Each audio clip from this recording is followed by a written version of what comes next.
Iran में 40 दिन का राजकीय शोक घोषित कर दिया गया है। खामेनी की मौत पर 40 दिन तक ईरान का झंडा झुका रहेगा। ये सबसे बड़ी खबर। देखिए ईरान के इस वक्त क्या हालात हैं, अब अंदाजा लगाया जा सकता है, क्योंकि ये बहुत बड़ा इमोशनल मोमेंट भी होगा वहां पर रहने वाले लोगों के लिए, क्योंकि एक बहुत बड़ा धड़ा है जो खामेनी से बहुत वहां पर मोहब्बत करता था। खामेनी के नाम पर वो हमेशा जान देने को ईरान में जो लोग रहते हैं वो तैयार रहते थे। ऐसे में खामेनी की मौत पर 40 दिन का शोक घोषित कर दिया गया है। राजकीय शोक का इस वक्त ऐलान किया गया है। और न सिर्फ अब खामेनी की मौत की खबर मिल रही है, बल्कि पूरा का पूरा खानदान यहाँ पर खत्म कर दिया गया है। खामेनी की मौत हो गई है। आज की या इतिहास की इस पूरे वॉर की अगर सबसे बड़ी खबर की बात की जाए तो यही खबर है कि ईरानी मीडिया ने भी अब इसकी पुष्टि कर दी है। और अगली बड़ी खबर, ईरान में आतिशबाजी की जानकारी सामने आ रही है। लगातार ग्राउंड से अपडेट्स मिल रही है इस पूरे हालात को लेकर। खामेनी की मौत के दावे पर यह आतिशबाजी ईरान से खबर, जहां पर आतिशबाजी की जानकारी मिल रही है। तो आपको बता दें कि खामेनी की मौत के दावे पर आतिशबाजी हो रही है, क्योंकि डोनाल्ड ट्रंप ने खुद कहा है कि खामेनी की मौत हो चुकी है। बेंजामिन नेतन्याहू खुद इस बात की संभावना जाहिर कर रहे हैं कि तानाशाह खामेनी की मौत की संभावना है।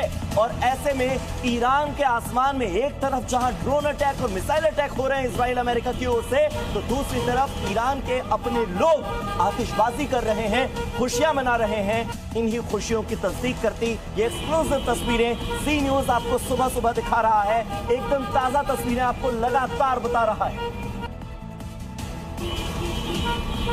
तो देखिए ईरान में आतिशबाजी हो रही है, पटाखे जलाए जा रहे हैं। खामेनी की मौत पर ईरान के लोगों में खुशी है, क्योंकि बहुत लंबा वक्त बीत चुका था जब ईरान के आम लोग सड़कों पर उतरे थे, विरोध प्रदर्शन के अलग अलग तरीके अपना रहे थे, इस सत्ता के परिवर्तन की चाह रख रहे थे। और अब सत्ता परिवर्तन का ये रास्ता जो कि अमेरिका और इजराइल ने ईरान की जनता को दिखाया है, और साथ ही ये दावा किया जा रहा है कि तानाशाह खामेनी की मौत हो चुकी है।